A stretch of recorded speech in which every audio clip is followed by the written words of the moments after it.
Hello friends. स्वागत है आपका मेरे यूट्यूब के अजब गजब संसार चैनल में। दोस्तों, महाभारत की कथा में द्रौपदी एक खास किरदार है। द्रौपदी के जीवन व चरित्र को समझना सहज नहीं है। आज की जानकारी में मैं बताऊंगी कि द्रौपदी की किन 5 गलतियों ने महाभारत के युद्ध को जन्म दिया। द्रौपदी और श्री कृष्ण में आपस में बहुत मित्रता थी। मित्र होने के नाते श्री कृष्ण ही द्रौपदी को अच्छी तरह समझ सकते थे। आज इस वीडियो के माध्यम से हम यह जानेंगे कि द्रौपदी ने कौन सी ऐसी 5 गलतियां की थी जिसके कारण महाभारत का युद्ध छिड़ गया।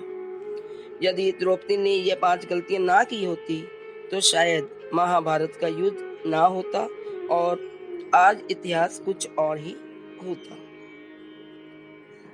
तो दोस्तों, इससे पहले कि हम वीडियो शुरू करें, आप मेरे वीडियो को पूरा सुनें तथा लाइक तथा शेयर जरूर करें।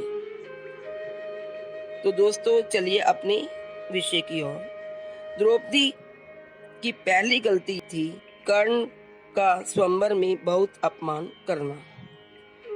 दोस्तों, द्रौपदी कर्ण से बहुत प्रेम करती थी, लेकिन जैसे ही उसे पता लगा कि कर्ण सूत पुत्र है तो उसने उसे स्वीकार नहीं किया और उसे स्वयंवर की प्रतियोगिता में भी आने से मना कर दिया।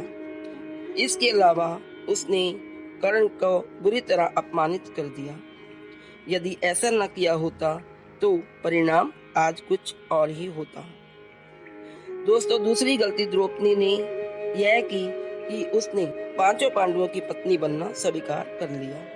यद्यपि अर्जुन ने स्वयंवर में द्रौपदी को जीत लिया था, फिर भी कुंती के कहने पर या वेद व्यास ऋषि तथा युधिष्ठिर के कहने पर द्रौपदी ने 5 पांडवों की पत्नी बनना स्वीकार कर लिया। यह भी द्रौपदी की सबसे बड़ी भूल थी। यदि ऐसा न होता तो परिणाम कुछ और ही होता और आज इतिहास में वह 5 पांडवों की पत्नी नहीं कहलाती। दोस्तों, द्रौपदी की तीसरी गलती थी कि द्रौपदी ने युधिष्ठिर के राज्याभिषेक के समय इंद्रप्रस्थ में दुर्योधन को अंधे का पुत्र अंधा भी कहकर अपमानित किया था। यह अपमान की बात दुर्योधन के मन में तीर की भांति चुभ गई थी और वह इस अपमान का बदला लेना चाहता था। तभी तो उसने द्यूत क्रीड़ा में अपने मामा शकुनी के साथ मिलकर पांडवों को द्रौपदी को दांव पर लगवाने के लिए मजबूर किया था और इसी मौके का फायदा उठाकर उसने भरी सभा में पांडवों तथा सभी गुरुजनों के सामने द्रौपदी का चीरहरण करवाया।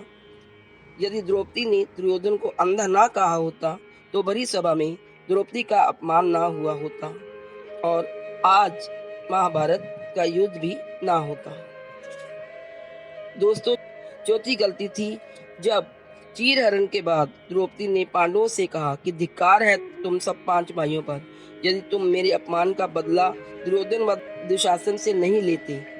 और द्रौपदी ने यह प्रतिज्ञा की कि वह तब तक स्नान नहीं करेगी जब तक कि वह अपने केश को दुर्योधन के रक्त से धो नहीं लेती। उस समय द्रौपदी ने स्नान नहीं किया था।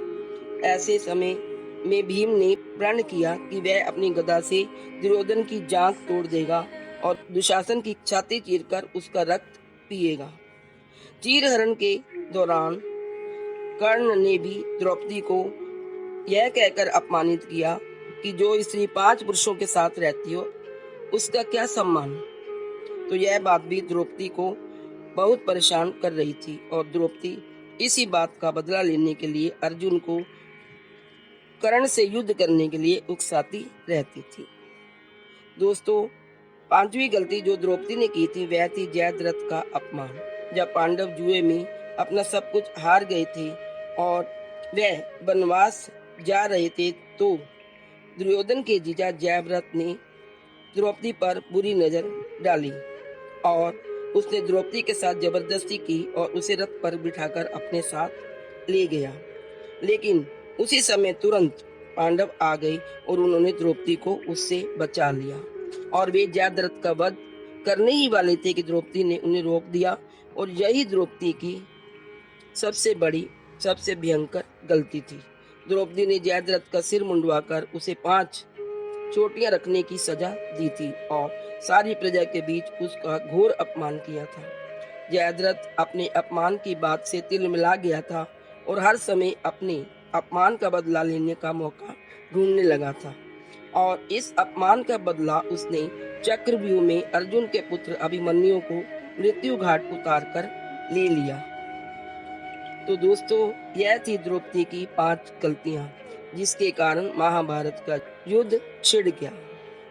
तो दोस्तों, ऐसी और कई घटनाएं हैं महाभारत की, लेकिन आज की वीडियो में बस इतना ही। इस जानकारी के बाद कृपया मेरे वीडियो को लाइक तथा शेयर कर दें और मेरे चैनल को सब्सक्राइब कर दें। मेरी आने वाली वीडियोस की जानकारी के लिए बेल का आइकन भी प्रेस कर दें। धन्यवाद।